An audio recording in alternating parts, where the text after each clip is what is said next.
মার্কিন president Donald Trump এবার মন দিয়েছেন নিজের দেশের প্রতিরক্ষায়। তিনি এমন কিছু বানাতে চান যা হবে অনন্য, অনবদ্য। এমন দুর্ভেদ্য সুরক্ষা কবচ তিনি বানাতে চান যাতে ঢাকা পড়বে পুরো যুক্তরাষ্ট্র। রকেট ক্ষেপণাস্ত্র তো দূরের কথা, একটা মাছিকে তিনি নিজের দেশের আকাশসীমায় ছাড় দিতে নারাজ।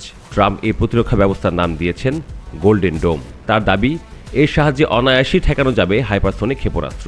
বর্তমানে রাশিয়া এবং চীনের মতো প্রতিদ্বন্দ্বী রাষ্ট্রের অস্ত্রাগারে এই ক্ষেপণাস্ত্র ঠাসা। সেটি মূলত ট্রাম্পের চিন্তার কারণ। বর্তমান বিশ্বের আকাশ প্রতিরক্ষা ব্যবস্থাগুলির মধ্যে ইসরায়েলের আয়রন ডোম অন্যতম।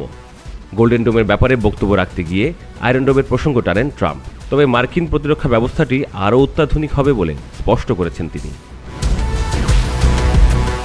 মার্কিন প্রতিরক্ষা সচিব পিট হেগসেথ জানান, আয়রন ডোমের সঙ্গে অনেক জায়গাতেই পার্থক্য থাকবে মার্কিন গোল্ডেন ডোমের। এর মাধ্যমে স্যাটেলাইট ভিত্তিক